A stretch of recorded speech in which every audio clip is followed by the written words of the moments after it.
Bom, boa noite. O som tá bom aí para vocês, né? Agradecer, então, a gente vai iniciar a nossa conversa sobre depressão no dia a dia. E não tem como a gente falar sobre depressão se a gente não ter o link com o suicídio. Hoje vocês vão saber, durante a nossa conversa, que o suicídio ele acaba sendo um sintoma, principalmente da doença chamada depressão, né? Os transtornos mentais estão muito ligados aí à questão do suicídio. Gostaria de agradecer à Câmara Municipal por estar realizando, em nome do presidente, né, o Preto, e também o Zé Paulo, que faz parte da mesa diretora também, o Walter também, né, e todos os vereadores, agradecer o espaço, tanto na transmissão, que também dá uma boa noite para o pessoal que estiver acompanhando a transmissão, agradecer a casa por se preocupar por um tema muito importante, fico muito feliz, né, primeira vez que eu estou falando aqui direto da casa. Amanhã, quinta-feira, eu vou estar falando na casa na Câmara Municipal de Bebedouro também. Fui convidado para falar lá para a segurança pública.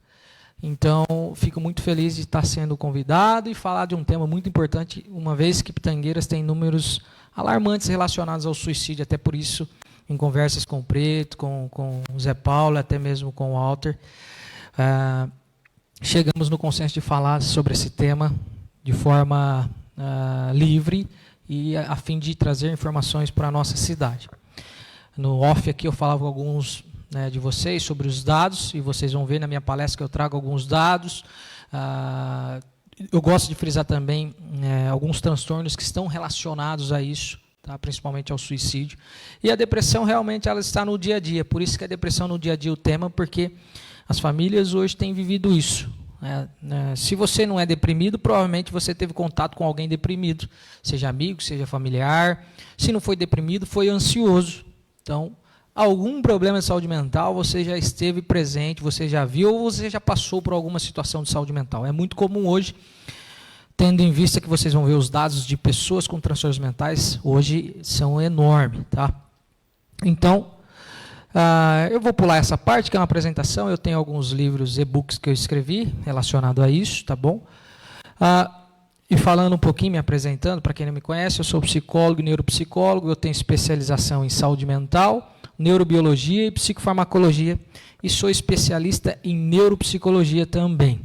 Então, algumas das minhas formações, eu também trabalho como avaliador psicossocial, trabalho também como professor, tanto de pós-graduação, né, quanto de professor de ensino fundamentais, anos finais, no projeto do Augusto Cury, pela Escola Cecília Meirelles. Boa noite, viu, Henry? Eu estava cumprimentando todos os vereadores, também agradeço por ter dado espaço. Sem problema. Começamos agora. Mas começamos agora. Tá? E agradecer também a você, eu agradeci aos vereadores presentes. Como eu estava dizendo, então, algumas dos meus afazeres e fora os outros projetos que eu tenho voluntário de atendimento, tanto também já trabalhei muito tempo de voluntário na Santa Casa de Pitangueiras, atuei na parte principalmente de Covid-19, quando precisou bastante de voluntariado, eu já fiz muito e bastante aqui em Pitangueiras. Não só Pitangueiras, também Viradouro. Não sei se vocês sabem, mas hoje nós sabemos que o Brasil é o país mais ansioso do mundo e o segundo mais deprimido. E a gente já começa aqui a dar início à nossa conversa sobre os transtornos mentais. E a gente vai terminar falando muito e frisando o problema da saúde mental enquanto depressão. Mas hoje nós sabemos que a saúde mental e o Brasil é um dos países que mais tem trazido os números alarmantes. Hoje nós somos os mais ansiosos do mundo. Posteriormente, nós somos o segundo mais deprimido do mundo. Isso também é um dado muito importante. Por isso que eu vou fazer um link que parece bobeira, mas é muito real. O Brasil, da pandemia para cá, nós somos o país que mais consumiu dipirona, em torno de 215 milhões de dipironas vendidos. Mas por que você está falando da dipirona? Eu vou explicar para vocês durante a palestra por que eu estou falando da dipirona. Pode entrar. Então, nós somos o segundo mais deprimido do mundo, e hoje o mundo começou a acordar, tá, para esse tema. Hoje o mundo percebeu que, segundo o estudo da OMS, o mundo deixa de ganhar $1 trilhão porque não trata depressão e ansiedade. O mundo deixou de ganhar $1 trilhão por não cuidar de pessoas deprimidas e ansiosas. Anualmente a gente deixa de ganhar $1 trilhão. Então as empresas vendo isso, começou a se preocupar. Hoje eu trabalho em muitas empresas, inclusive amanhã eu vou estar palestrando também numa importadora, uma empresa de Ribeirão Preto que importa muitos produtos, tanto a nível nacional quanto internacional. Eles têm se preocupado com isso porque a Europa hoje ela se preocupa com certificações enquanto a questões de saúde mental. Então é muito, muito importante. Eles estão vendo esses dados há algum tempo, que eles estão deixando de ganhar muito dinheiro por não tratar esses transtornos mentais. E eu vou falar um pouquinho deles, tá? Acho que deve ter... Pronto.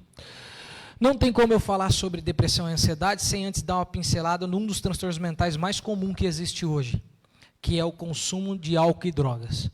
E vocês vão ver que as depressões e o suicídio estão muito ligados a isso. Um dado também muito importante, e esse é um dado brasileiro. A gente perde mais de 11 mil vidas por ano por conta de bebidas alcoólicas. Todos os anos o Brasil perde mais de 11 mil vidas por conta da bebida alcoólica, seja direta ou seja de forma indireta.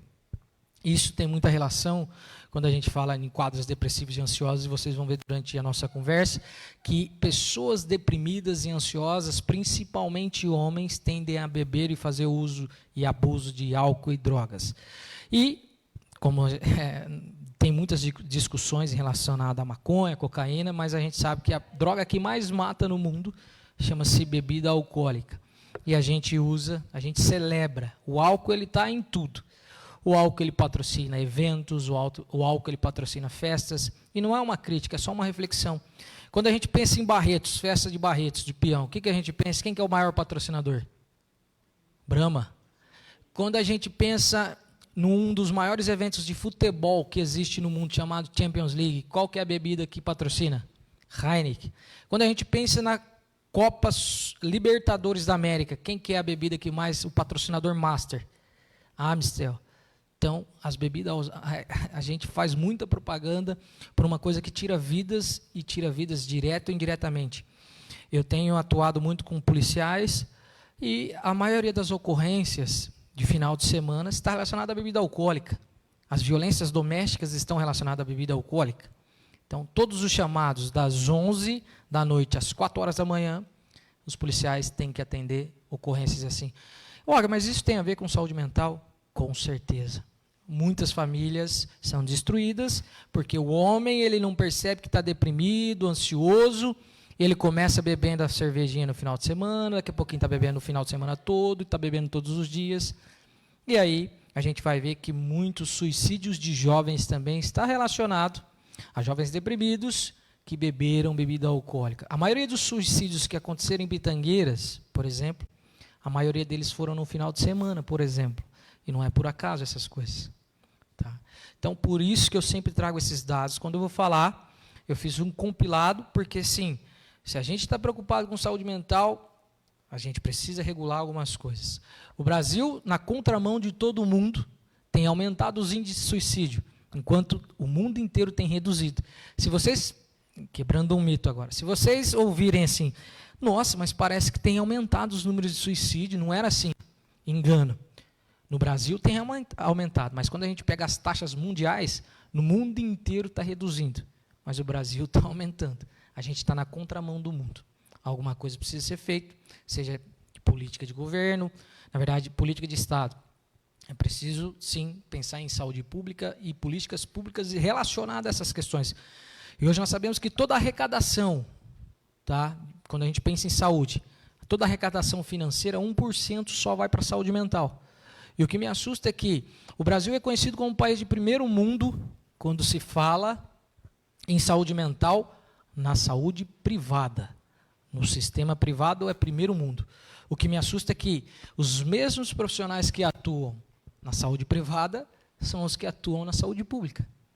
Não dá para entender como que a gente é de último mundo se são os mesmos profissionais de primeiro mundo que estão na privada e são os mesmos profissionais que estão na saúde pública. De novo, mais uma reflexão, é importante a gente fazer essas críticas, porque sim, está relacionada à saúde pública e políticas públicas. Bom, agora a gente já vai entrando um pouquinho, antes mesmo da gente chegar na depressão. Eu gostaria de fazer uma pergunta para todos que estão aqui. Alguém aqui, eu vou fazer a pergunta e vocês levantam a mão. Sim, não precisa ter vergonha, a gente vai aprender junto aqui hoje. Quem aqui acha que ansiedade é doença? Levanta a mão. Quem acha que ansiedade é doença? Levanta a mão. Quem acha que não é doença? E o restante, o que acha? Bom, ansiedade não é doença. A ansiedade normal não é doença. A ansiedade é aquilo que nos moveu a estar aqui hoje para ter essa conversa, que nos trouxe até aqui. Agora, transtorno de ansiedade é doença. Muitas vezes eu estou no meu consultório, alguns pacientes chegam, Agner, eu preciso acabar com a minha ansiedade. Eu digo, é simples, é só morrer, que aí acaba a ansiedade. Enquanto houver vida, gente, tem ansiedade. Agora, nós estamos tendo muito transtorno de ansiedade. Boas faculdades de psicologia, psiquiatria, colocam seus alunos para observar a maternidade, principalmente. Porque hoje nós estamos vendo bebês nascerem já adoecidos mentalmente. Seja ansiosos, seja deprimidos. Mas, Agner, bebês ansiosos, deprimidos, sim. Isso acontece porque com 45 dias de vida fetal, o bebê ele já tem uma pecinha no cérebro chamada amígdala cerebral. Ela regula o nosso medo, raiva e culpa, a grosso modo dizendo. Então, o bebê com 45 dias de vida fetal, ele sente tudo que a mãe sente no ambiente. A mãe nem sabe que está grávida e o bebê já está sentindo tudo. É muito comum as pessoas não saberem disso, mas é um dado que é muito importante.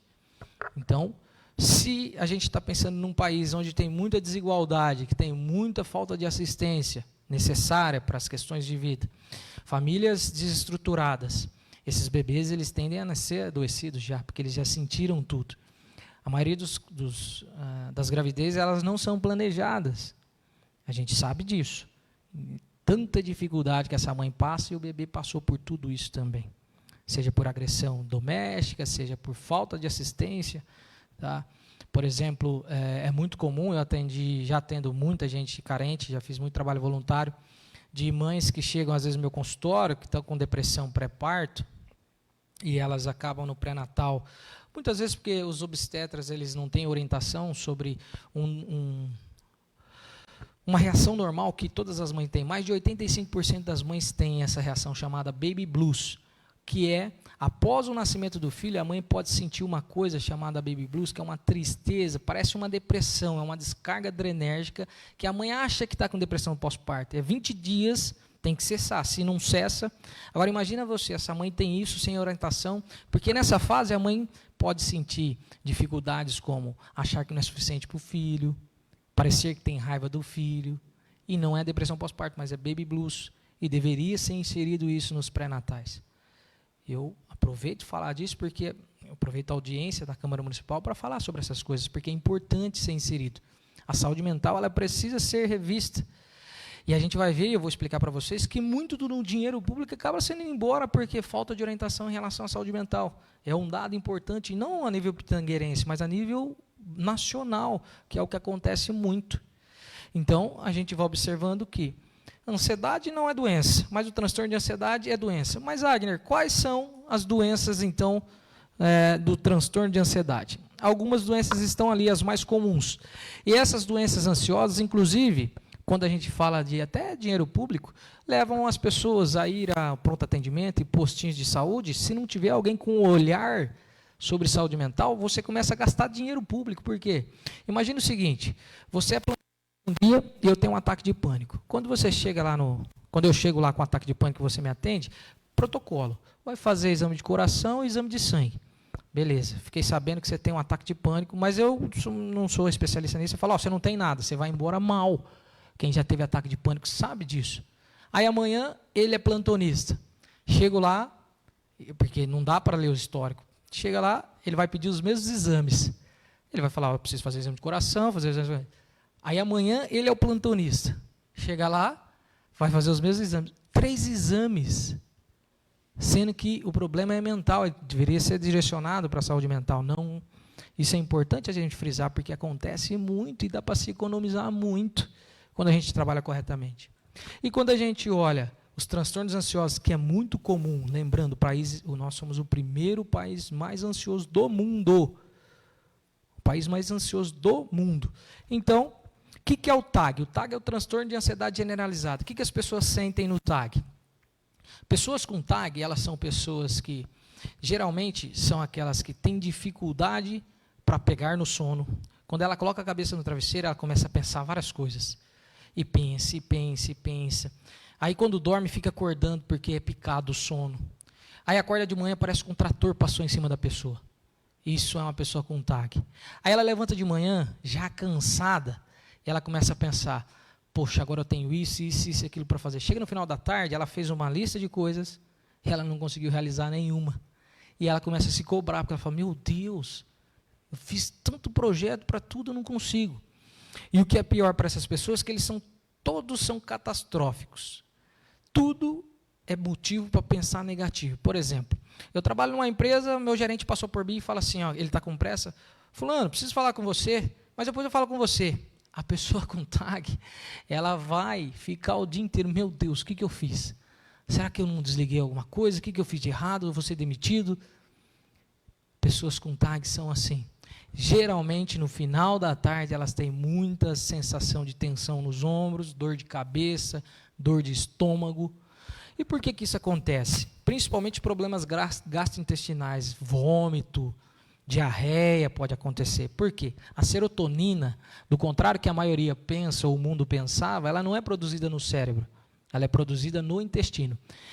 Saibam vocês que o mesmo tecido que faz o nosso cérebro, faz o intestino.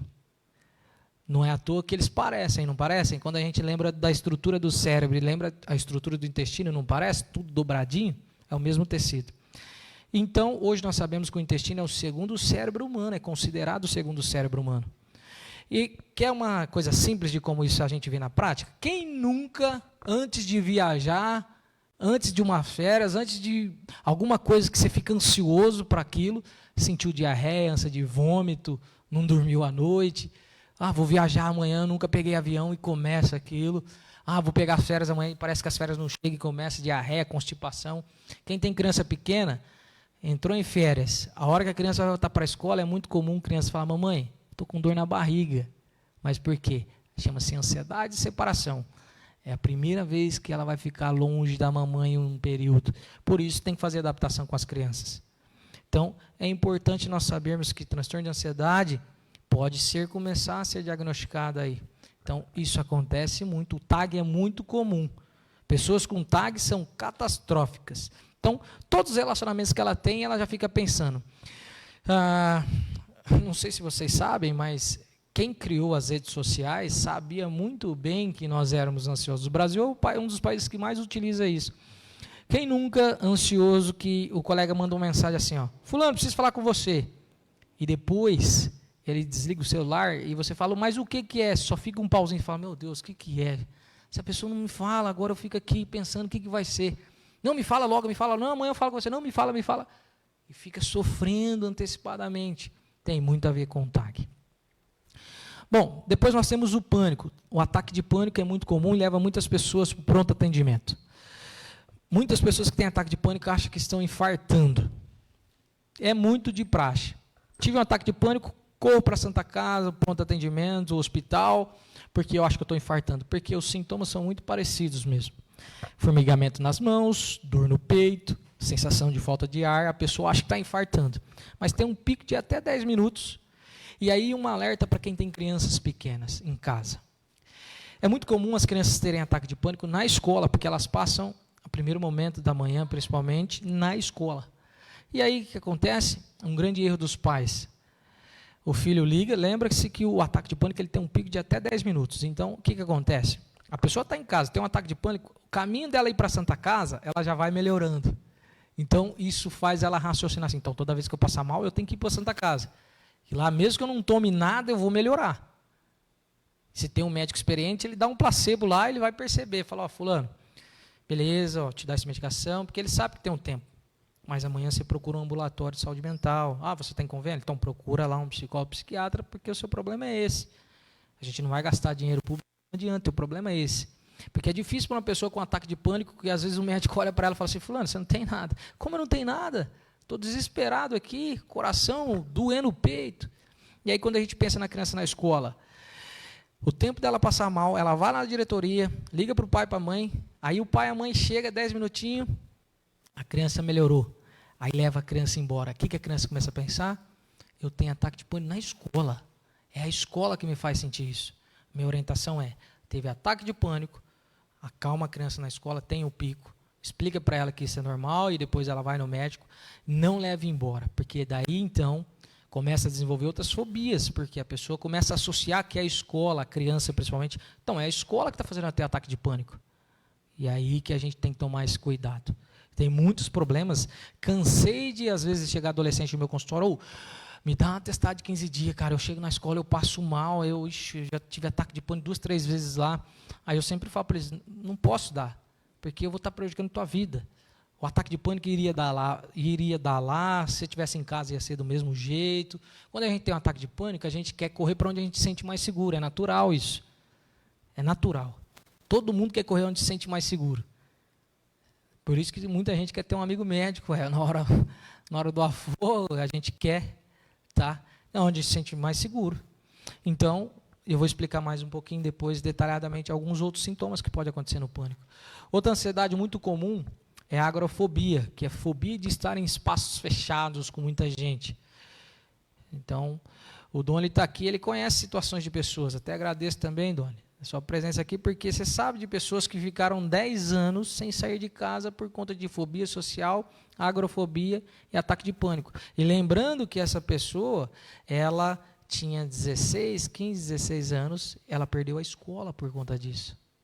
Hoje ela tem quase 27. Então, e tem muitos assim. Em Pitangueiras e Bitiúva tem muitos que sofrem de transtornos mentais. E esses transtornos são fáceis de cuidar uma vez que é assistido, tá? O ataque de pânico, embora seja muito assustador, é um dos transtornos mais fáceis da psiquiatria para se tratar. Agora, os sintomas são bem abruptos mesmo. Mas uma vez que é assistido, a remissão, agora quando evolui para a agrofobia, para a fobia social, aí o problema fica mais embaixo. Porque aí não só isso vai também acarretar uma depressão, e a gente vai conversar sobre isso. A fobia social está muito ligada, a agrofobia está muito ligada a essas situações. E sempre quando tem transtorno de pânico, geralmente a pessoa, se não cuida, vai para a fobia social e a agrofobia. A fobia social, ela está muito ligada a pessoas que têm medo de julgamento. Pessoas fóbicas sociais, ela não consegue, por exemplo, se ela senta numa cadeira, numa festa, e ela precisa ir ao banheiro, um exemplo simples. Ela sentou numa cadeira, tem um monte de gente que ela tem que passar na frente, ela está apertada para ir no banheiro, ela não levanta, porque ela fica com medo de ser julgada. Isso afeta muitos jovens, muitas pessoas hoje, deixam de fazer universidades, faculdade, porque só de pensar em fazer o TCC e ter que apresentar, a pessoa não consegue, ela pensa, meu Deus, não vou conseguir fazer isso. De ver pessoas me olhando, eu ser o centro das atenções, os fóbicos sociais não conseguem fazer isso. E deixam de fazer faculdades, de crescer academicamente e até profissionalmente, porque muitas vezes o líder ele tem que comunicar. Dificilmente uma pessoa com fobia social será líder. Ela pode até ter competência para isso, mas a fobia social impede dela fazer isso. E pasmem vocês, existem muitas pessoas com fobia social. Eu tenho colegas psiquiatras que não conseguem fazer isso que eu estou fazendo, e os caras são inteligentíssimos, vai falar, começa a dar branco. Em 2018, e o MEC ele está tendo consciência sobre isso, então eles estão até mudando os modos de avaliação de TCC hoje, ou é de banner, não precisa mais bancada. Antigamente, talvez, na nossa época, aí um pouco mais para trás, para você passar no TCC, era como se fosse metralhado, muita gente te olhando e você tendo que apresentar a sua tese ali, de doutorado, mestrado, ou até mesmo um TCC. Hoje não. As pós-graduações, por exemplo, não tem. Em 2018, eu estava falando para vocês, uma aluna, se eu não lembro, se eu não estou enganada, do curso de Direito na Escola UNAERP, ela teve uma morte súbita. Ela infartou por conta da fobia social que ela tinha. E tinha um problema de coração precoce ali, porque a ansiedade, pessoas ansiosas que não cuidam, posteriormente vão desenvolver problemas coronários. Lembra que o coração fica sendo exigido demais numa ansiedade. Então, a arritmia é muito comum. E essa pessoa, e até por isso que eu acho que o MEC, alguns órgãos foram começando a rever isso. Então percebe que a ansiedade ela incapacita muita gente. Muita gente tem muito a agregar e não consegue por conta de algumas ansiedades. Quando a gente fala de transtorno de ansiedade, a gente precisa saber. Existem inúmeros, eu estou só trazendo alguns para vocês. Depois a gente tem a fobia específica, que também é importante citar. Fobias específicas estão muito ligadas, por exemplo, eu tenho medo de borboleta, as pessoas podem rir disso, mas acontece, tem gente que tem medo de borboleta, é perigoso você expor a pessoa a isso, lembre-se, você não sabe se ela tem um problema coronário, você não sabe se ela tem um problema de coração. Você vai expor uma pessoa a uma borboleta achando que você está fazendo algo legal, porque as pessoas estão rindo. Uma coisa muito comum, pessoas que têm medo de agulha, que é uma fobia muito comum, acontece, E ainda, eu diria a vocês, um outro transtorno muito comum que entra nos ansiosos, mas tem uma pasta dentro do DSM, que é uma bíblia da psiquiatria que a gente utiliza, que é o TOC, que é um transtorno ansioso. Que, inclusive, eu tive pacientes, atendo pacientes com TOC. O TOC é horrível, tem vários tipos de verificação, a pessoa tem que ficar verificando as coisas toda hora, de pensamento, de tipo, se eu montar no meu carro do lado direito, será que vai morrer alguém lá em casa? Parece bizarrice isso, não parece? Mas isso é o toque de pensamento. Eu atendia uma enfermeira e ela não gostava de trabalhar. Ela era muito boa com crianças, mas ela não trabalhava em maternidade, porque ela tinha na cabeça dela que ela ia agredir uma criança. Mesmo ela nunca tendo feito isso. Mas o toque fazia ela ter essa compulsão. E ela se sentia mal com isso. Então, toda vez que ela tinha que ir para a maternidade, era horrível para ela. O toque, só para quem sabe, assim como todos esses transtornos ansiosos, é horrível. Então, eu tenho meu pai com toque em casa, de limpeza. Meu pai, se ele vê um cisto que ele tem que ficar passando o dedo e tirando. Pessoas com toque, seja ele de limpeza, de roupas, tem gente... Vou dar um exemplo para vocês. Todo mundo já deve conhecer o Roberto Carlos, cantor, não tem? Roberto Carlos sofre de toque. Você acha que ele usa o mesmo terno todos os finais do ano, por quê? Ele não tem roupa, ele não tem dinheiro para comprar de outra cor? Roberto Carlos, ele usa aquelas roupas porque ele tem um toque muito severo. E até ele conta uma passagem que ele está nos Estados Unidos numa missa. E a missa, para quem é católico, sabe, você entra na porta grande, só que às vezes tem as portas laterais. E ele contando que um dia ele acabou a missa, ele ficou lá para ir no sacrário. Aí, o que aconteceu? O cara fechou a porta central, que é a porta que ele entrou. Era supersticioso, então a porta que ele entra é a porta que ele tem que sair. Ele brigou com o cara para abrir a porta para ele sair. Ele conta isso. E tem aviões, ele também citando, tem avião que você entra por um lado e sai na traseira, igual o ônibus. E tem avião que não. Ele já brigou também por conta disso. E aí, é bizarro, não é? Mas é um sofrimento, pessoal. Então, a gente não pode minimizar. E é esses sofrimentos que a gente vai minimizando, achando que é bobeira, que leva numa evolução de depressão, que leva numa evolução de álcool e drogas, que leva ao suicídio. Tá? E por último, álcool e drogas, mas por último o TEPT, transtorno de estresse pós-trauma, que é desenvolvido 10 vezes mais em crianças. O que é o transtorno de estresse pós-traumático? Muito comum depois da pandemia isso aconteceu. Transtorno de estresse pós-traumático é um transtorno que a pessoa desenvolve após um trauma, seja ele eu vivenciei, ou eu passei por isso, ou eu fiquei sabendo de um familiar ou amigo próximo que passou por isso, seja um acidente grave de carro, seja um assalto à mão armada, seja um estupro, uma agressão. Então, é muito comum muitas pessoas desenvolverem TEPT. Por exemplo, o que seria isso, Agner? Fiquei sabendo que teve um assalto, eu já atendi muito gerente de banco, que os caras chegaram a pedir aposentadoria, ele não conseguia passar mais na rua do banco, porque ele tinha crises de pânico, ataque de pânico só de imaginar. Isso é o transtorno de estresse pós-traumático. Depois da pandemia, que foram morrendo muitas pessoas, muitos enfermeiros me procuraram com TEPT, transtorno de estresse pós-traumático. Ele deitava, vinha cenas das pessoas morrendo na cabeça dele toda hora, como se ele estivesse vivendo aquilo naquele momento que ele estava na cama. Pacientes que falavam, Wagner, toda hora que eu deito eu escuto o médico falando, hora do óbito, tal horário, hora do óbito, tal horário. Funcionários, médicos também chegando, cara, toda vez que eu perdi criança, e o cara se sentindo, então traumatizou. E depois evoluiu para uma depressão, para uma ansiedade, gente que não suportou perdas, então estresse pós-traumático está ligado a isso. Tá? Deixa eu só passar.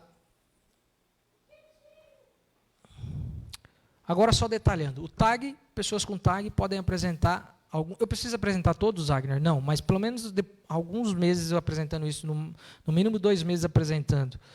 Falta de concentração, leva pessoas no meu consultório pensando que está com TDAH. Chega, eu acho que eu estou com TDAH, e na verdade é a ansiedade. A ansiedade, ela afeta muito a nossa concentração. Muitas pessoas relatando estarem com TDAH, na verdade, estão ansiosas. O ansioso é assim, gente. Eu estou muito ansioso, pensando em muitas coisas. Eu coloquei a chave do meu carro aqui no automático, não vi.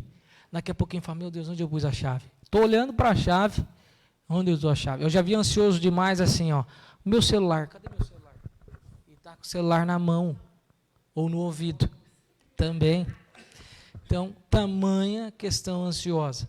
E nem percebe tamanha questão da ansiedade. Preocupação, alteração de sono. Às vezes o ansioso ele apresenta muita sonolência diurna.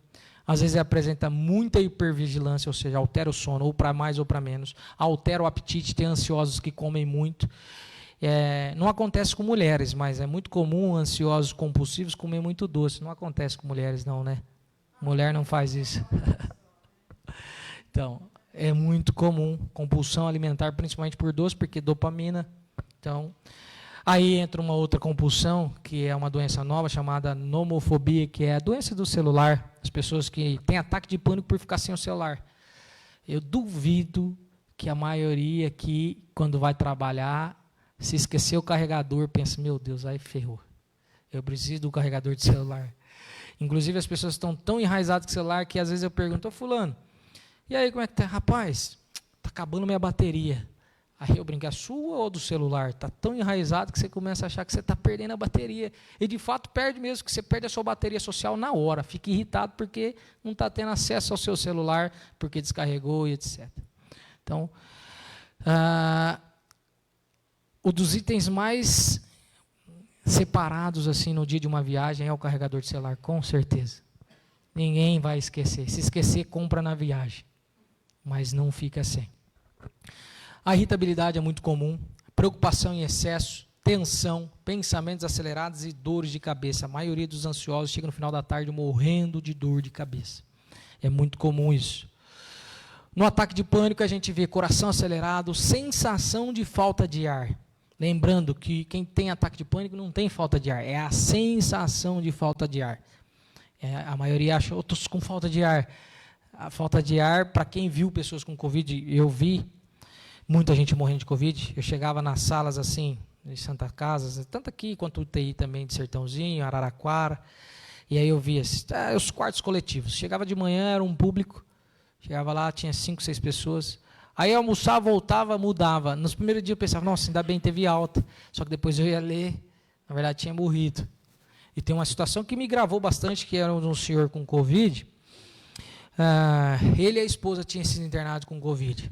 E aí, ele falava assim para mim, ele era muito turrão, assim, bem chato, tanto que eu fui fazendo amizade com ele aos poucos. Ele ficava bravo com a enfermeira, ficava bravo com todo mundo. Aí fui fazendo amizade, colocava comida na boca dele. O que eu mais fiz de voluntariado não foi psicologia na Covid, foi mais correr com torpedo de oxigênio, levar a pessoa no banheiro, pôr comida na boca.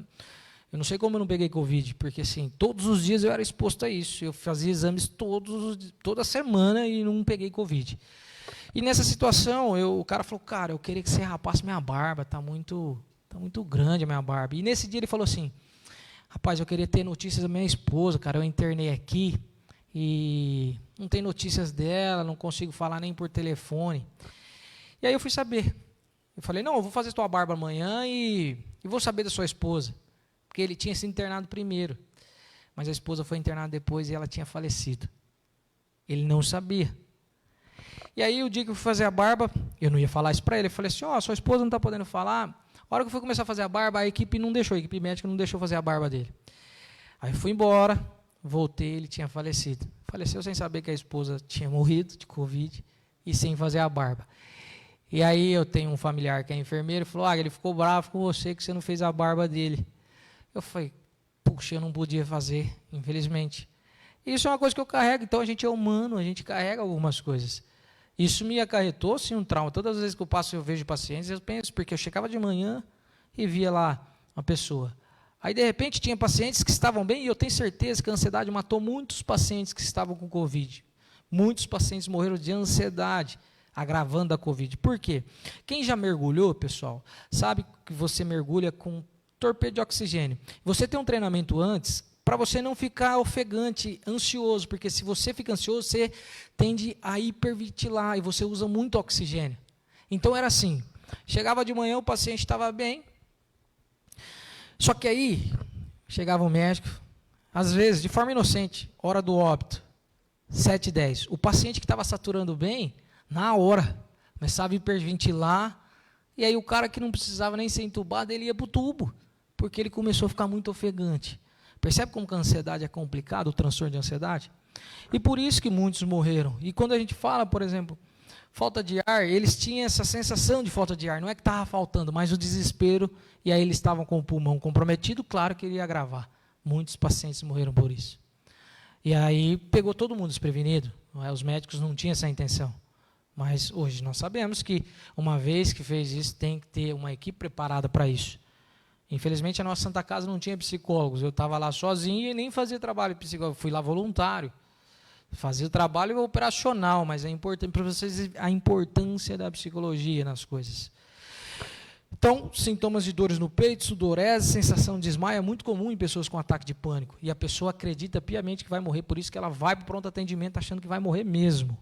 Tá? Se não tiver alguém que vai falar, fulano, calma, vamos respirar.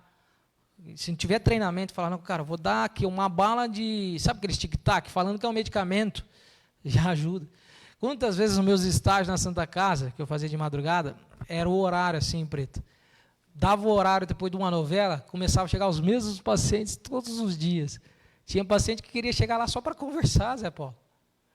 Eles não queriam... Cara, já teve vez de paciente falar assim, não, fulano, chegou uma ambulância para te levar embora. Ah, não precisa não. Não precisa não. Eu vou ficar mais um pouco aqui. Já aconteceu. Bom, você é da saúde, você sabe disso. Você vê o quanto que é importante a questão psicológica. A fobia social, a pessoa tem desconforto em falar em público, voz trêmula, gagueira, isso é muito comum para quem tem fobia social. Pegou o microfone na mão, já começa. Ela sabe tudo, mas aí dá branco, fica gago e começa. Isso é muito comum com pessoas com fobia social. Ela tem muito medo de julgamento, então é muito comum isso acontecer. Tá? Sintomas específicos, como eu disse para vocês, a borboleta, muita gente tem medo de elevador, avião.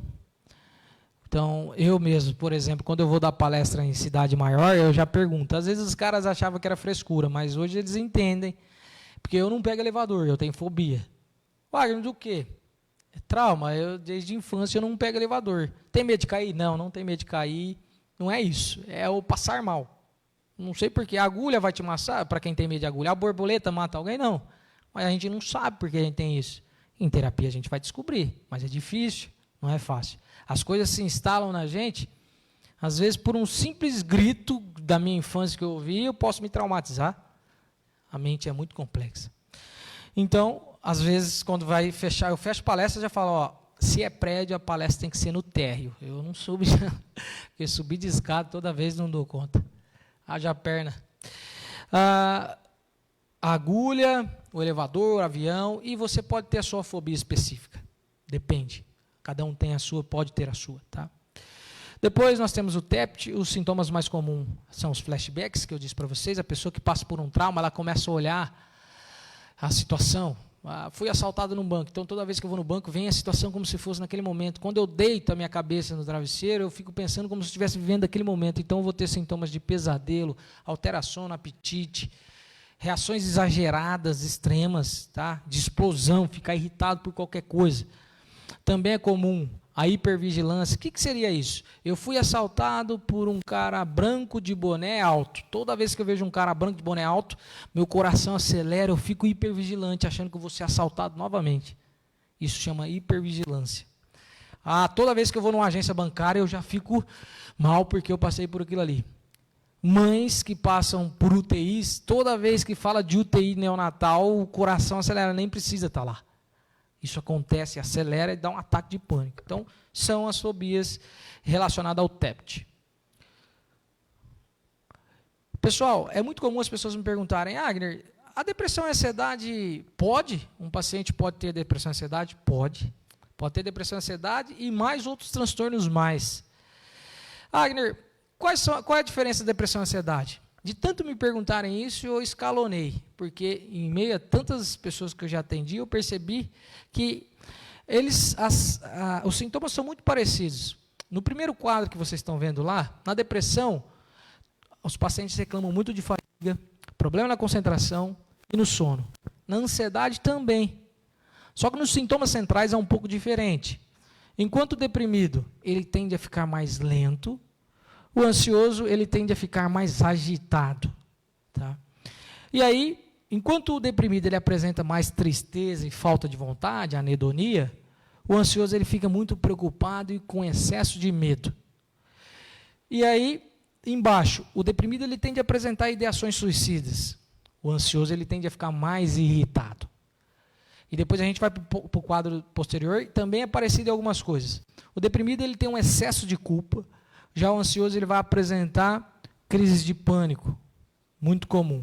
E a diferença da crise de ansiedade com o ataque de pânico é o seguinte, a crise de ansiedade é muito confundida. A crise de ansiedade é quando eu tenho um evento posterior ou um evento passado que me incomoda muito, eu fico pensando. O ataque de pânico vem do nada. Eu estou dormindo, acordo tendo ataque de pânico. Eu estou numa sala de reunião entre amigos e eu tenho ataque de pânico. A crise de ansiedade é diferente. Tem uma analogia muito legal que as pessoas fazem, que é, e eu acho que é verdade isso, porque enquanto ansioso, o que é a ansiedade generalizada? É o excesso de futuro na mente da pessoa e o excesso de passado. E ela nunca está no tempo presente. Ela não consegue. Por exemplo, um ansioso, ele vai falar assim, ó, a Neuza passou por mim, eu falo, Neuza, oi, tudo bem? Só que aí, de repente, o ansioso, ele tem muitas dúvidas, né? Caramba, será que eu falei com cara de deboche para a Neuza? Será que eu falei demais? Aí ele fica pensando, com excesso de passado e futuro. Agora, será que a Neuza não vai olhar mais para mim? E aqueles ansiosos que estão escrevendo um e-mail para o superior, escreve 10 vezes, aí quando manda, pensa, meu Deus, será que eu escrevi certo? A palavra que eu escrevi, será que foi correta? Então fica sempre catastroficamente preso no passado e preso no futuro, nunca no tempo presente. E o ansioso, enquanto ele apresenta uma esquiva fóbica, o que seria isso? Eu tenho fobia de elevador, então eu evito ir em prédios. Isso me prejudica, porque tem situações em São Paulo que algumas agências, por exemplo, seja de psicologia, seja de qualquer área, são em prédios. Por exemplo, eu não sei, eu nunca fui em Brasília, se vocês forem em Brasília, em alguns lugares tem acesso que tem que pegar elevador ou escada rolante. Então, eu não vou para Brasília, deixa quieto, não gosto de Brasília, quando na verdade não é isso. Na verdade, eu não vou em Brasília porque eu não quero andar de elevador. Porque eu não quero passar por esse vexame de, o cara não anda de elevador, psicólogo. Mas acontece. Já o deprimido, ele sente muita culpa e desvalia, né? Ele começa a se depreciar. O deprimido é muito comum ele sentir culpa. Uma, por quê? E é uma coisa até injusta que acontece muito. A gente precisa saber disso. Há muitas pessoas boas no mundo, porém há poucas pessoas lúcidas no mundo. Uma pessoa boa chega num deprimido e fala assim, vamos, Doni, você precisa levantar, ter força de vontade, pô, você tem carro, tem tudo na tua vida, por que você está assim? O lúcido vai chegar, Doni, eu sei que você tem carro, eu sei que você tem alguns recursos, porém, cara, eu acho que não está legal, eu não sei, eu não sou psicólogo, não sou psiquiatra, mas procura ajuda. Pode ser que você esteja doente. Percebe? Isso pode estar na mesma família. Um pai que chega no filho, você é preguiçoso, vagabundo, você não quer sair da cama. Mas ele está com medo do filho dele realmente ser um preguiçoso, vagabundo, ele não queria nem falar isso, mas ele está com raiva de ver o filho daquele jeito. Aí se é um pai lúcido, fala, filho, eu acho que está acontecendo alguma coisa, filho, não é normal. Um jovem igual você não está animado, não está fazendo alguma coisa. Duas pessoas que querem ver o outro para cima, porque ama, mas uma é lúcida e a outra não. É simplesmente boa. Quantas pessoas boas, às vezes tem alguém tendo um ataque de crise epilética, sai correndo de medo, com medo de prender o dedo na língua, quer puxar a língua. Isso é ignorância. Deu crise epilética, coloca de lado. Percebe a diferença? Duas pessoas que não querem que a pessoa que está tendo crise epilética, que morra, uma lúcida, vira ele de lado, a outra não lúcida quer enfiar o dedo na boca para tirar a língua porque enrola. Isso não é verdade. Então percebe que é aí que está. Às vezes a gente é bom, mas não tem lucidez. E é importante saber isso quando a gente pensa. Por isso que os deprimidos sentem muita culpa, porque muita gente, querendo ajudar, acaba empurrando ele para baixo. E ele tem essa desvalia. Altera o apetite, altera o peso. É muito comum deprimidos, principalmente mulher, ter um aumento de peso significativo. Tá? Ou, raramente, mas acontece também, tem um declínio do peso também. Já no deprimido vai ter convulsões e tensão. Então, quando vocês pensarem a diferença de depressão, lembre-se isso, entre depressão e ansiedade. E lembre-se, uma pessoa pode ter depressão, pode ter ansiedade, pode ter outros transtornos mais. Com certeza, eles podem estar juntos, inclusive. Hoje, o DSM, a psiquiatria, ela já considera o transtorno misto. Um misto de ansiedade com depressão. Um paciente que tem um transtorno misto. Exatamente. Ainda falando agora sobre a depressão, pessoal, para a gente afunilando e terminar a palestra. Mas a depressão, muita gente ainda acha que é falta de Deus, que é frescura. As pessoas começam a respeitar a depressão quando termina em suicídio. Aí... E do contrário que pensam, às vezes tem alguns colegas que são infelizes e falam assim, mas só fala de saúde mental em setembro. Ainda bem que tem setembro, antigamente não tinha nem setembro para a gente falar. Então a gente tem que ser um pouco mais otimista. Graças a Deus que tem setembro, que agora tem janeiro, que é janeiro branco, mês da saúde mental. Para quem não sabe, a história do Setembro Amarelo começou em 1994, com um jovem chamado Mike, no ano que eu nasci, inclusive. O ano que eu nasci aconteceu tanta coisa. Morreu Ayrton Senna, esse caso do suicídio, em 94 aconteceu muita coisa. E morreu esse garoto que ele trabalhava numa loja de fast food. E lá, ele era muito feliz, até que chegou um dia que, infelizmente, ele morreu por suicídio. Eu falo morreu por suicídio porque eu quero que vocês entendam que suicídio, muita gente fala, fulano de tal cometeu suicídio. Ninguém comete suicídio. Sabe por que fala cometeu suicídio? Porque, antigamente, atribuía-se o suicídio como um crime. Cometeu um assassinato, cometeu um furto, percebe? Ninguém fala assim, o fulano de tal cometeu um infarto. Fala? Ninguém fala fulano de tal cometeu um AVC. Ninguém fala, porque aceita como doença. Agora, o suicídio a gente comete, sendo que a pessoa estava doente mentalmente. Então, ninguém comete suicídio, as pessoas morrem por suicídio. Mike morreu por suicídio. E ele tinha comprado um Mustang amarelo com 16 anos nos Estados Unidos, não sei se vocês sabem, mas com 16 anos, se você tiver alguém responsável, como se fosse um fiador, um tutor, você pode dirigir, ter habilitação a partir dos 16 anos. E ele ganhou um Mustang amarelo. E no dia do velório dele, escreveram várias fitinhas amarelas, de vibrações positivas, ele gostava de amarelo. E aí o Brasil aderiu, pouco tempo depois, só pouquinho, só em 2015, a gente aderiu à ideia do Setembro Amarelo, prevenção do suicídio. E tem que ser falado, pessoal, a cada 10 suicídios, 9 poderiam ser evitados se a gente conversasse sobre isso. Feito um estudo no Hospital de São Paulo, se não me engano, HC, comprovou-se que muitas vezes a crise suicida, e hoje eu atendi uma situação assim que o rapaz falou assim para mim, cara, eu peguei a moto, quando eu vi, eu estava lá em Sertãozinho, a minha intenção era bater no primeiro caminhão que eu vi esse de frente. E ele falou que ele não viu. E muitas vezes os relatos de pessoas que tentam suicídio é isso. Eles falam assim, cara, morro de medo de fazer de novo. Eu não vi, eu não sei o que aconteceu. É um surto. E foi comprovado nesse estudo. Em um hospital em São Paulo, no HC, se não me engano, lá tem alguns andares. Tinha muito suicídio no terceiro andar. Um simples ato, eles bloquearam a janela que as pessoas se suicidavam. E aí o que aconteceu? A pessoa subia para se suicidar, via a janela fechada, ela não ia para o andar de baixo, nem para o de cima tentar o suicídio, porque eram alguns segundos que ela tinha para voltar em si. Então, falar de suicídio de forma responsável e ter um lugar específico, como eu já tentei trazer para Pitangueiras por diversas vezes, o CVV, por exemplo, um posto 24 horas, duvido, pessoal, e eu vou fazer um exercício com vocês aqui no final, para vocês verem que isso acontece, duvido que se tivesse uma central 24 horas aqui, a gente teria, não precisa nem ser 24 horas, que seja 6, 8, que a pessoa soubesse que ela ia lá e ser ouvida, teria tanto suicídio assim. Das vezes que a pessoa chega num pronto atendimento, que ela cortou os pulsos, o médico simplesmente vai lá, faz a sutura e não pergunta o que aconteceu, vai embora e tira a vida. E é assim que acontece, pessoal. Nos Estados Unidos eles fizeram o seguinte, pessoas que tentavam suicídio, e diminuiu, porque tem diminuído os números fora do Brasil. Tentou suicídio, toda semana, alguém lá no hospital, seja psicólogo, seja assistente social ligava para saber, e aí fulano, como é que você está? O simples fato da pessoa se sentir ouvida reduziu os números de suicídio. Então, é de se pensar. E vocês vão ver que depressão não é frescura, não tem nada a ver com isso, tá? É doença.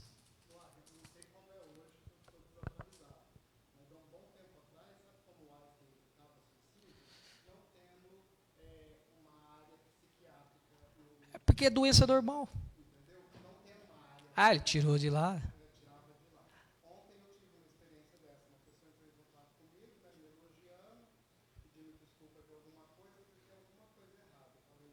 Uhum. Para se suicidar. A atenção que você deu, você evita. Rede de apoio que a gente fala.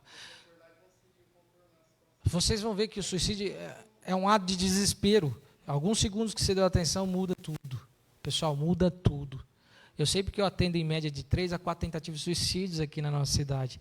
E eu não estou brincando. Tem uma lei, 2019, que tem que ser colocada em prática e não é colocada em prática. Uma lei de 2019 da prevenção do suicídio.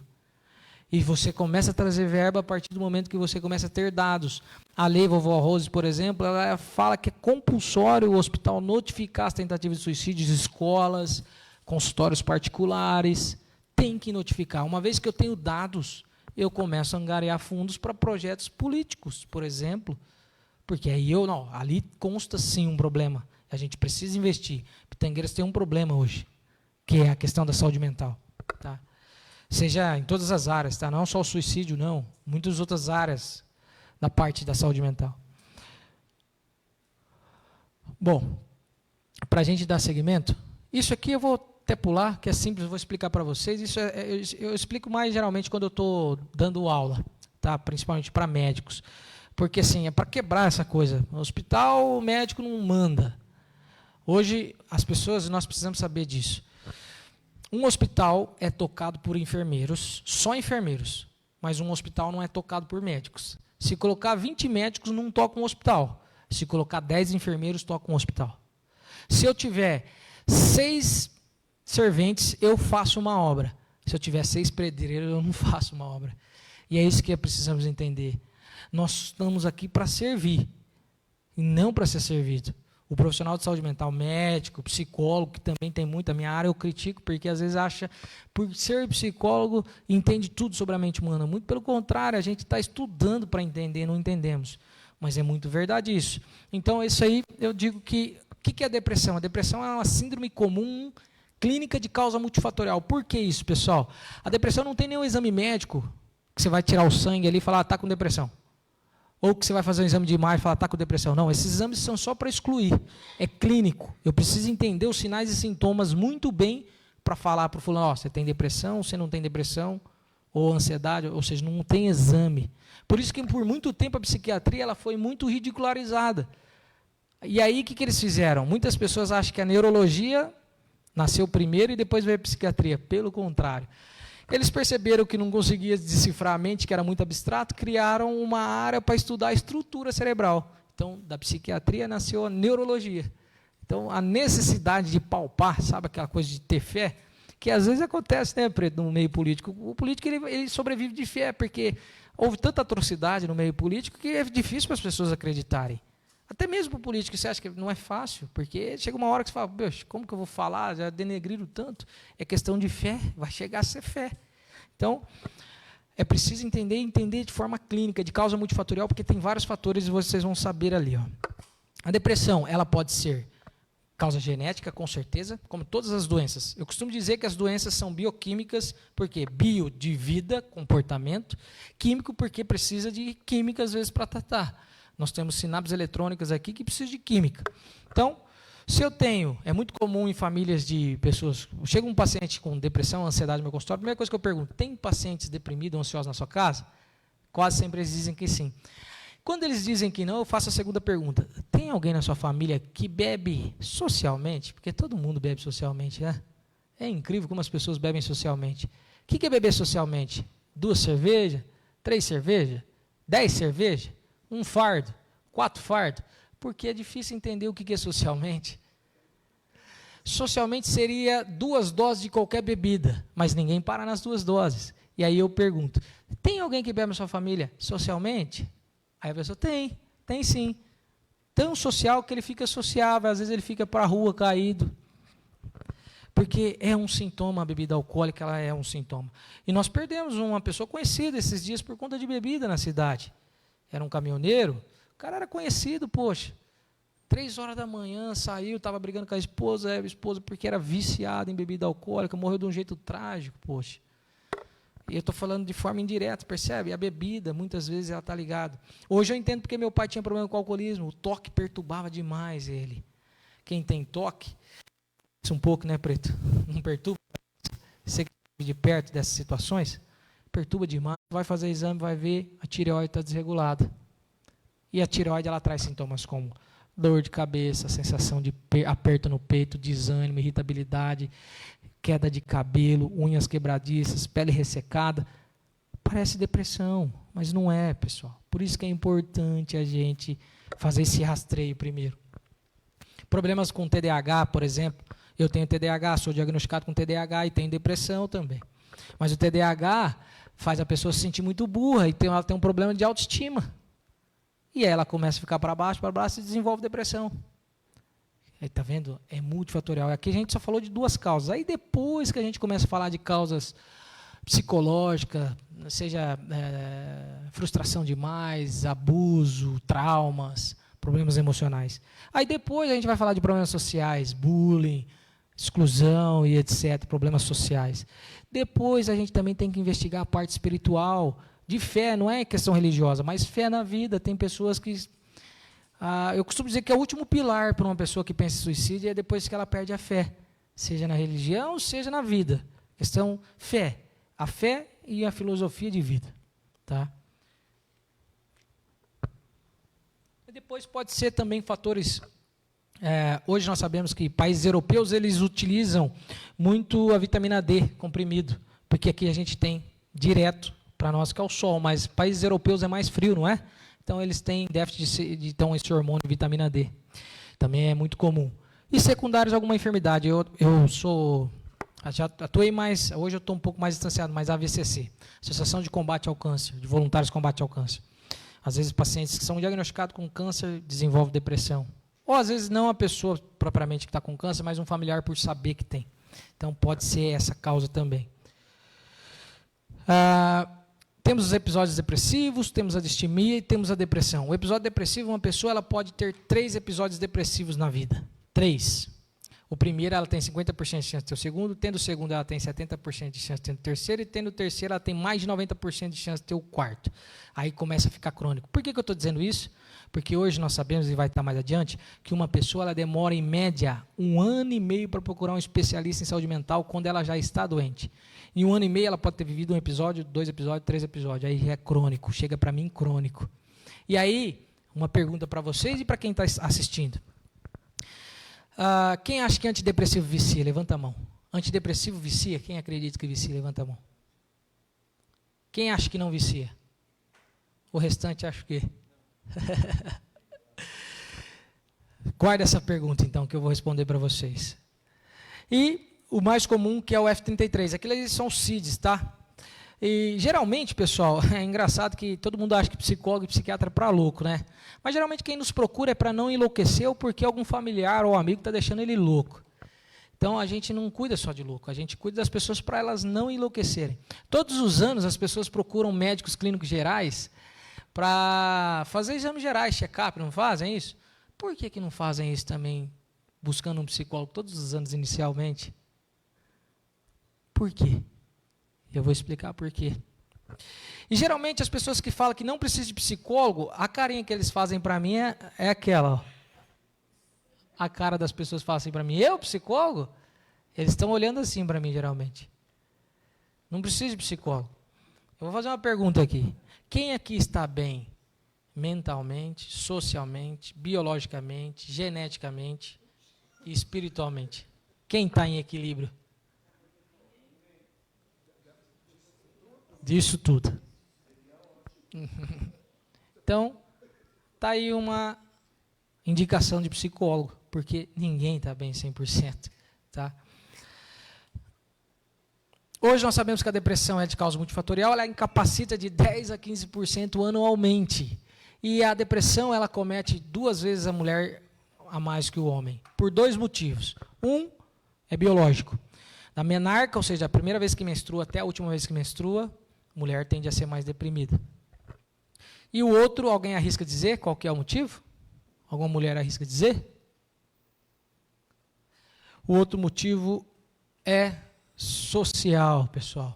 As mulheres sofrem mais socialmente. A palestra às 7h30 estava marcado. Tá. Para quem está trabalhando desse, tem mulheres aqui pensando, meu Deus, o Wagner não termina essa palestra, tem que fazer janta ainda, meu Deus. Enquanto o homem está falando, rapaz, eu tenho que chegar em casa e assistir meu time de futebol. Socialmente, pessoal, tem muitas mulheres, eu trabalhei em usina. Tem mulheres, e tinha mulheres lá muito mais capacitadas que homens. Só que elas ganhavam menos. Por quê? A maioria das mulheres no mundo são formadas. Mas quem ganha mais é os homens. Tem um estudo recente que, anualmente, as mulheres, se elas recebessem, pelo trabalho delas, elas jogariam para o nosso capital, para a economia, R$1 bilhão por ano. Porque elas não recebem, porque elas fazem. Isso é um dos motivos que levam as mulheres a deprimirem muito. A mulher se sente obrigada a chegar em casa e fazer comida. O homem não tem essa obrigação. Se a casa está suja, a culpa é de quem? Da mulher, não é do homem. E a gente vê os homens ocupando os maiores cargos. Eu vou até pedir permissão. Hoje não é obrigatório ter um tanto de porcentagem das mulheres nos partidos? Tem que ter, porque as casas, quase sempre é os homens. As casas, as câmaras municipais. Eles não têm culpa, é culpa nossa. É culpa nossa, que precisamos acordar para isso. E assim também, a gente está falando de homem e mulher, mas os homossexuais sofrem muito, pessoal. É uma população que sofre muito. As pessoas com doenças ocultas sofrem muito. Quantos autistas ocupam casas de Câmara Municipal? Quantos diretores médicos são mulheres? Quantos médicos negros te atenderam? Quantos? Você se lembra a última vez que você foi atendido por um médico negro? Negro? Quando vai passar um filme, aí tem empregada na casa. O papel da empregada é que cor? Nosso presidente fez uma cirurgia recentemente e ele deixou bem claro, vocês não vão me ver de muleta. Para vocês verem. Sim, então é para a gente raciocinar. E a maioria dos suicídios está nessa população que eu disse para vocês. O homem também sofre muito. Há muita política voltada à saúde da mulher. Porém, os homens morrem mais por suicídio que as mulheres, porque a saúde está voltada a muitas estratégias para a mulher. Perfeito isso, mas a gente precisa olhar para os homens. Quantas vezes vocês passam em postos de saúde e tem homens em fila, esperando para ser atendido? O homem, meu pai trabalhou uma semana infartado. Não, é só uma dorzinha no peito. Homem não é permitido chorar, homem não é permitido sofrer. Também a sociedade cortou isso dos homens. A gente tem que ser justo. Uma coisa muito importante e também consome muito dinheiro público, tá? A depressão, quando ela é grave, ela começa a ter sintomas físicos. Então, aquela pessoa que vai todos os dias no postinho de saúde, com dor nas costas, dor de cabeça, dor nas articulações, e direto fazendo exames em cima de exames. Às vezes o pessoal não tem o capricho de olhar, peraí, fulano de tal, veio aqui o mês passado, ele já fez exames. Geralmente exames é de 6 meses. Pode acontecer, mas, poxa, então vou pedir exame de novo para quê? Gastar dinheiro público? Precisava olhar para isso. Ele quer outra ressonância. É questão de psicoeducação. Tem gente que chega às vezes na Santa Casa que quer passar por tudo que eu tenho jeito por um raio-x. Aí passou ontem por um raio-x. Não sabe o mal que está fazendo. Radiação, para câncer e outras doenças. Então a psicoeducação é importante nesse sentido. E a depressão, ela dificulta às vezes muitas vezes o diagnóstico de um médico que não tem especialidade em saúde mental, porque apresenta muitos sintomas físicos. Homens, principalmente com depressão, eles apresentam muitas dores. Dores nos braços, nos ombros, articulação, dor de cabeça, dor de estômago, dor nas costas. Mas fulano, você já fez até ressonância, não deu nada, você está com dor nas costas. Não, eu estou com problema na coluna. Quando, na verdade, pode ser uma depressão não tratada. Então, é importante saber disso. E outro problema mais complexo. Hoje nós sabemos que doenças como AVC, infarto, diabetes, são decorrentes de depressão não tratadas. Agner, me dá um exemplo, então. Quantos de vocês já viram pessoas que trabalharam a vida toda, chegou a aposentadoria, ela era uma pessoa ativa, para. Um ano que ela se aposenta, ela morre. Já viram isso? Por que isso acontece? Ela deprime muito, vai deprimindo, porque ela tinha uma vida ativa. E a gente tem um péssimo hábito no Brasil e países norte-americanos, sul-americanos. Toda pessoa com mais idade a gente chama de velho. Quando a gente vem pensando no Japão, eles chamam de sábio. Porque velho é aquilo que a gente estaciona. A gente fala muito de suicídio em jovens, mas aumentou-se muito o suicídio de idosos no Brasil. Você sabe por quê? Pessoas com mais idade, ela sentava na ponta da mesa. Hoje está numa festa, ninguém dá atenção. O assunto que ela traz nunca é importante. Até porque ela se sente fora, ela não está nas redes sociais. Você está falando lá que o Chico largou da Luísa não sei o quê. E ele fala, mas Jesus, quem são esses pessoal? Ele fica de lado. Ele nunca tem opinião mais nessa mesa. Então, muitos idosos se suicidando. Não posso falar os métodos, até peço perdão. Mas acontece. O aumento de idosos aumentaram muito. Eles se sentem muito inúteis. Deprime, AVC, infarto. Percebem? Percebem como é um problema de saúde pública? E a gente precisa estar atento. A gente acha que morre só por suicídio, né? Não, a pessoa morre por depressão. Deprime tanto que para rins, coração, cabeça, diabetes, e está mais comprovado isso. Como eu disse para vocês, as pessoas levam 1 ano e meio para buscar ajuda. E aí fica um problema crônico. Por quê? Pelo medo, pelo estigma. Eu já tive paciente que fala assim, Agner, você pode colocar no último horário, cara, eu não quero que ninguém veja chegando no consultório. Por quê? O cara está no consultório, é louco. Está maluco? Infelizmente existe isso ainda, gente. Existe isso, tanto quanto existe mulheres que chegam no meu consultório e falam assim, eu não vou no ginecologista há tantos anos, porque meu marido não gosta de ir no ginecologista. Acontece, muitas mulheres com câncer no útero, colo do útero, por conta que não fazem os tratamentos preventivos. Alguns dos sintomas da depressão estão muitos ali, tá? Agner, eu preciso ter tudo para ter depressão? Não. Mas fraqueza, sensação de fraqueza, fadiga, alteração de sono, sensação de culpa, desânimo, irritabilidade. Muitos pacientes reclamam de chumbo nas pernas, sabe? Acha que está com as pernas pesadas, é muito comum. Pensamentos suicidas, dores na cabeça e dores lombares. Observou esses sintomas há mais de 2 semanas, é preciso procurar ajuda, tá? Agner, e o tratamento? Geralmente está incluso atividade física, treinamento físico, psicoterapia, atividade de lazer, medicalização. Agora a resposta, antidepressivo não vicia. Antidepressivo não vicia. E Agner, por que você falou de pirona lá no começo? Alguém tem celular com internet aqui? Fácil. Pesquisa aí. Países que a dipirona é proibida. E lê para mim em voz alta. Enquanto isso eu vou falando aqui. Antidepressivo não vicia. O problema é que as pessoas não mudam os seus hábitos de vida. E aí eu começo a tomar um antidepressivo, que é tarja vermelha e não preta. Tem antidepressivo e ansiolítico. Ansiolítico vicia, porque é tarja preta. Antidepressivo não. Lê. Entretanto, a dipirona não é utilizada em diversos países, como Estados Unidos, Inglaterra e Suécia, devido a um possível efeito colateral.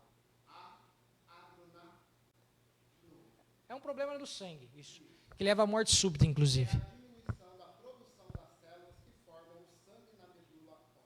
As pessoas usam dipirona aqui no Brasil, torto direito. Levanta a mão quem não tem dipirona em casa. O que acontece, galera? O Zé Paulo entende medicamento, por isso que ele não tem. Ele já está por dentro. Sabiam disso, pessoal? Vocês sabiam que a dipirona é proibida em vários países, inclusive Estados Unidos? Por quê? As pessoas têm medo de tomar antidepressivo, mas tomam dipirona torta à direita. E por que eu estou falando isso, pessoal? Porque assim, ó, antidepressivo não causa dependência. O ansiolítico causa dependência. Lembra que eu falei que as pessoas levam alguns anos para procurar um especialista? Aí vai chegar uma hora que a mente entra em colapso, você vai para pronto atendimento. Pronto atendimento é para atender e resolver na hora. Ambulatório é tratamento. Então o cara vai te dar Rivotril, diazepam, que é tarja preta. Eles são considerados as dipironas novalginas da psiquiatria. Um especialista em psiquiatria raramente ele usa, mas raramente usa esses medicamentos. Porque até a receita é azul, porque é controlado, causa dependência, causa uma série de problemas. E aí, quando uma criança está em casa, ela começa a apresentar febre, dor de cabeça, está muito tarde, você fala, vou dar o que para ela? Porque aí eu alivio o sintoma da febre para amanhã buscar uma consulta. Deveria ser assim, mas não é. Mas eu alivio. Eu tenho um ataque de pânico, eu desesperei, entrei em colapso, o que eu tomo? Rivotril. Para aliviar sintoma, não tratar. O que trata é antidepressivo. E aí as pessoas, numa cultura de WhatsApp, onde a gente quer tudo rápido, eu preciso de um remédio que alivia na hora. Eu não quero o remédio que vai demorar de 2 a 6 semanas para começar a fazer efeito. É assim que acontece. Mas por que eu vejo que tem gente que toma antidepressivo e às vezes tem que ficar o resto da vida, porque ficou crônico? Já viu alguém chamar alguém que usa insulina, ser dependente de insulina? Não é dependente, ele necessita de insulina, é diferente. Ele não produz mais. Eu sou dependente daquilo que eu não produzo, que eu produzo e mesmo assim eu quero mais. Por exemplo, eu não produzo cerveja, e o que eu quero cada vez mais? Eu não produzo açúcar, o que eu quero cada vez mais? Eu não produzo maconha, o que eu quero cada vez mais? Quando eu tenho um problema de depressão, eu tenho um problema nas monoaminas, serotonina, noradrenalina, dopamina. Eu paro de produzir isso, e é por isso que o antidepressivo vem para produzir isso para mim. A analogia que eu uso é o seguinte, nesse calor, a água vem da onde? Da rua, não é? Praticamente encanada vem da rua. Quando eu só tenho a água da rua, numa época de seca, eu não tenho caixa d'água, o que acontece? Transtorno. Se eu tenho caixa d'água, eu vou usar a água da caixa. Os antidepressivos é como se fosse a água da caixa d'água. Como não vem mais da rua, porque acabou, eu tenho um reservatório. Aí a pessoa para de usar o antidepressivo, acabou a água, gente, transtorno. Não é vício, é necessidade. Você deixou cair numa doença crônica, então você vai usar. Eu uso antidepressivo há 9 anos, a mesma dose, porque eu nunca parei. Aí o paciente para, reclama disso, para, aí depois ele tem que voltar ao tratamento, aí tem que aumentar a dose. Imagina o seguinte, o médico falou para você que você quebrou o braço, ele falou, fulano, fica com gesso durante 6 meses. Aí você com 3 meses sente o braço um pouquinho melhor, rasga o gesso. Aí você bate, cirurgia, complicou. Complicou. O que era fácil, complica. Por que eu falo isso? Porque tem pais e mães que chegam, meu filho vai tomar remédio desde pequeno. Pessoal, melhor tomar agora do que tomar para o resto da vida. Primeira vez que você começa a tomar tratamento, o primeiro tratamento seu de um episódio é de 6 meses a 1 ano. Depois de 2 anos, de 1 ano a 2 anos. Depois de 2 anos a 3 anos e depois o resto da vida. É crônico. Então não é causa dependência. É que a gente negligencia a nossa saúde e depois acha que é dependência. Depender é tudo aquilo que o meu organismo não precisa e mesmo assim eu fico inserindo. Cerveja, droga, celularzinho na mão, que muita dopamina. Então, isso sim, que sirvam de exemplo. Não causa dependência. Tem os remédios que causam dependência? Sim, os ansiolíticos, eles causam dependência, tem que tomar cuidado. Porque eles aliviam muito rápido. Se eu tomo 10 gotas de clonazepam, amanhã eu quero 20, depois de amanhã eu quero 30, depois de amanhã eu quero 40. O antidepressivo você vai tomar a mesma dose. E você faz exames, você toma, eu sei que você toma, eu tomo também. Altera o seu exame antidepressivo? Normal. E o que é mais legal, tá? Quem é mais antigo vai saber. 1950 foi quando nasceu os antidepressivos. Como? Através de um tratamento para tuberculose. O remédio que era para tuberculose descobriu o efeito colateral para tratar depressão. Por que descobriram isso? Nos hospitais cheios de tuberculose, os médicos usando esse medicamento específico, Reserpina, não só ele que também era para hipotensão, mas descobriu-se que tinha pacientes morrendo de tuberculose, mas felizes andando. Ele chamava pacientes dançantes no nos hospitais, morrendo de tuberculose, aí descobriram o antidepressivo. Posteriormente, a estimativa de vida era até quantos anos até 1950? Baixíssima. A estimativa de vida é quanto hoje? 90, 80. Por quê? Por que isso aconteceu, galera? Lembra que eu disse lá? AVCs e infartos reduziram. Por quê? Começaram a tratar com antidepressivo. Então, não coloque vilão onde não tem. Claro, tem que ser medicado por médicos e experientes. Também não vão sair medicando sem saber. Tá? É importante saber. Então, antidepressivo não vicia. Alimentação é importante, bons nutricionistas e atividades de ócio, espiritualidade, religião ajuda muito. Agora a gente está chegando ao final. Lembra que eu falei do exercício? Imaginem vocês, o suicida ele não quer morrer, ele só quer sumir a dor que ele está sentindo. Vou fazer um exercício com vocês aqui agora. Imagina que você acordou num dia e você tem um botão que toda vez que tiver alguma coisa complicada na sua vida, você aperta esse botão, desliga, e a hora que você liga de volta, está tudo resolvido. Quantos aqui teriam apertado já? Tive algum problema duro para resolver, aperto o botão, desligo. A hora que eu ligo, resolveu tudo. Muitos teriam apertado esse botão. Imagina que isso só fosse 3 vezes. Na terceira vez, 2 vezes poderia, na terceira você se auto-extinguiria. Autodestruição. Muitos teriam apertado 2 vezes, com certeza.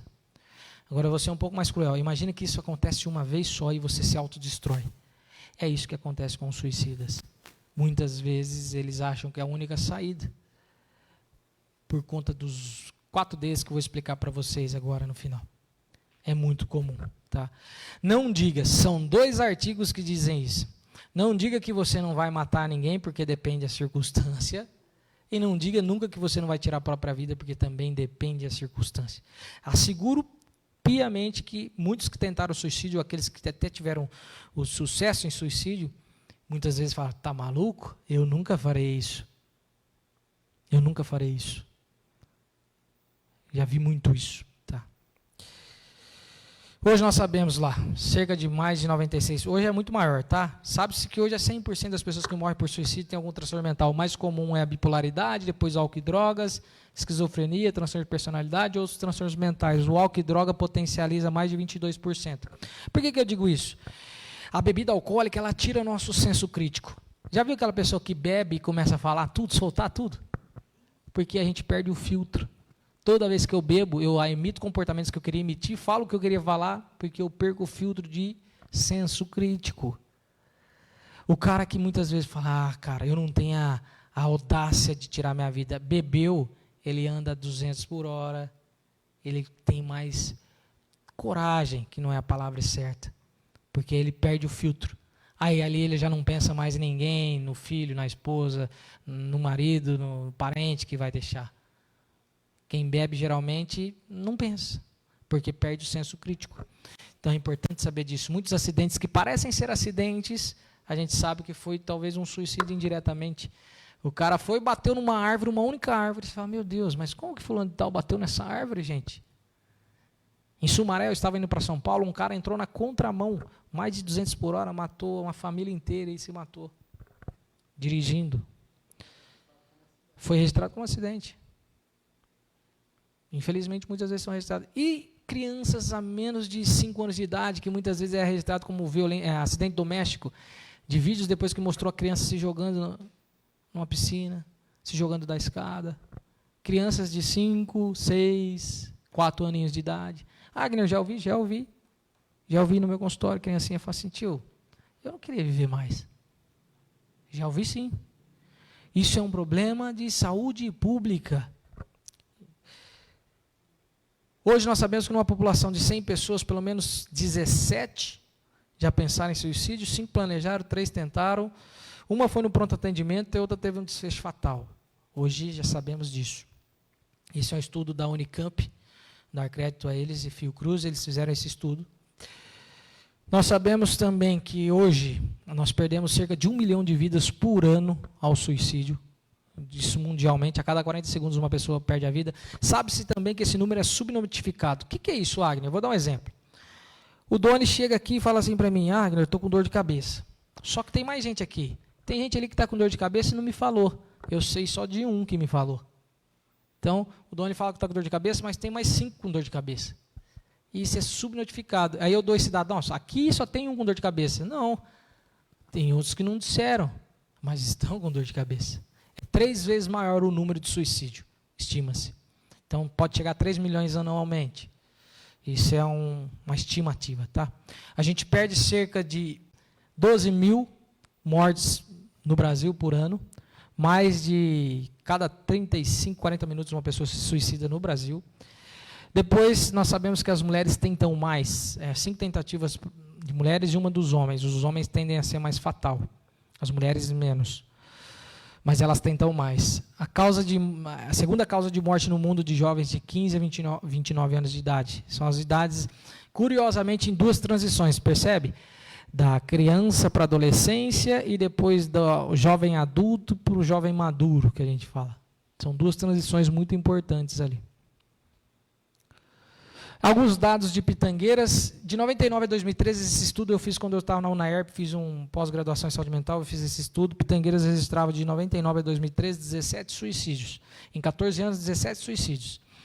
E depois fiz Jaboticabal, Bebedouro tinha 65 em 14 anos, Jaboticabal 55, Sertãozinho 84, tendo seu maior pico em 2013, na época começou a quebrar as empresas.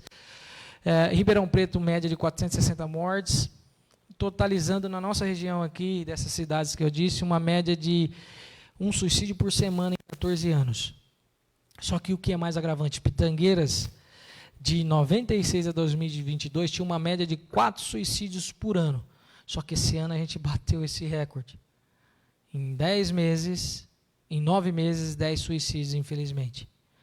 Isso é um número muito preocupante. E eu tenho certeza que se a DRS está vendo esses números, ela vai começar a cobrar Pitangueiras. Porque é alarmante os problemas de saúde mental aqui. De cada um que você conhece, às vezes, eu vou até usar um trocadilho, tá, Doni? Muitas vezes você fala o gordo louco da esquina, todo bairro tem seus gordos loucos da esquina. Pitangueiras, duvido que vocês não conheçam alguém que vocês falam, realmente, está com problemas. Seja pelo uso exacerbado de álcool e etc. Para terminar, essas algumas figuras, se vocês conhecem. Santos Dumont, famoso, tinha dinheiro, morreu por suicídio. Isso está dizendo que não adianta classe social, não adianta força econômica. Robin Williams, ator famoso, se suicidou também. Chester, e aí, para quebrar outro mito, há pessoas que acreditam que depressão só faz o sinônimo de depressão e tristeza. Muitas vezes uma pessoa deprimida ela não apresenta tristeza. Ela é até eufórica demais. Quem nunca ouviu? Fulano de tal estava brincando, depois foi para casa e aconteceu isso. Estava rindo. Chester foi um desses casos, vocalista de uma banda famosíssima. Tirou foto à tarde, brincando com a família, à noite tirou a vida. Só que eu gosto de terminar dizendo que eu não preciso ser psicólogo ou psiquiatra para identificar alguém. Suicídio é uma urgência médica. Uma vez que alguém falou que está pensando em suicídio, você tem que encaminhar para um pronto atendimento. Assim como você tem que encaminhar, você encaminha uma pessoa que está infartando. Você não chama ambulância? Suicídio também tem que chamar 192, SAMU, intervenção, pessoal. Ninguém comete, as pessoas morrem por suicídio, assim como morrem por infarto, por AVC. E o que eu preciso observar então, Agner? Os 4 Ds. Desamparo, desespero, desesperança e depressão. Eu observei isso na pessoa, por exemplo, estou conversando com o Doni. Doni, e aí o que você está pensando para o futuro? Agner, eu nem penso no futuro, desesperança. Doni, mas e aí por que você está irritado? Acabei de ser demitido do meu trabalho, desespero. Separei da minha esposa, do meu esposo, desespero. Perdi um filho, perdi um cachorro, desespero. Agner, aí eu pergunto, Doni, mas e aí, o que você vai fazer, rapaz? Estou indo para casa, não tem ninguém por mim mesmo, desamparo. E por último, a depressão. Fatores de proteção pode ser a família, o namorado, o trabalho, a amizade, mas também podem ser fatores de risco, uma vez que esses ambientes não são de bons vínculos. Às vezes é o namorado que está complicando a vida sua, às vezes é a família, às vezes é o trabalho, às vezes é a amizade, a gente tem que avaliar isso. Eu não preciso ser psicólogo ou psiquiatra para cuidar de quem está sofrendo por uma doença mental. E eu termino com essa reflexão. Conhece alguns dessas figuras aí? Sabe o que elas têm em comum?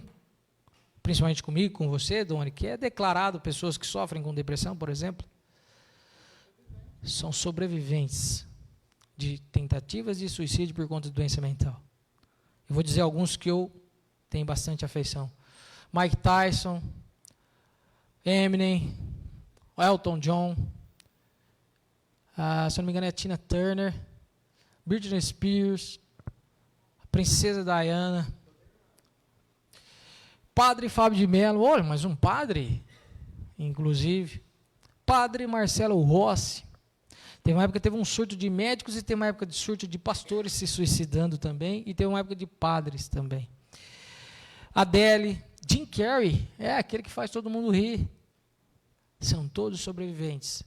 Todos tiveram uma doença mental.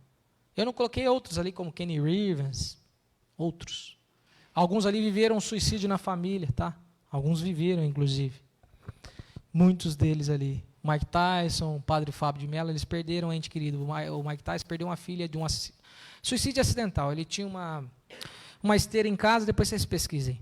E tinha um fio. Aí a filhinha ligou a esteira, enroscou o fio e matou ela. E depois disso, nunca mais ele foi o mesmo. Por isso que o Mike Tyson tem muitos problemas com drogas e etc. O Padre Fábio de Mello, a irmã dele, se suicidou. Se não me engano, a história é essa. Então, percebe que são sobreviventes. As referências são esses livros, tá? Ali, alguns dos QR Codes, eu faço vídeo para a internet, e também tem um site onde eu tenho alguns testes também, que eu estou tentando deixar aberto para o público, principalmente sobre ansiedade, naqueles QR Codes ali, também minha página oficial no Instagram, onde eu deixo alguns vídeos. E tem alguns dos meus e-books também, para quem tiver interesse. Eu escrevi um sobre depressão, outro sobre vício, outro sobre ansiedade, outro sobre TDAH, sobre bullying.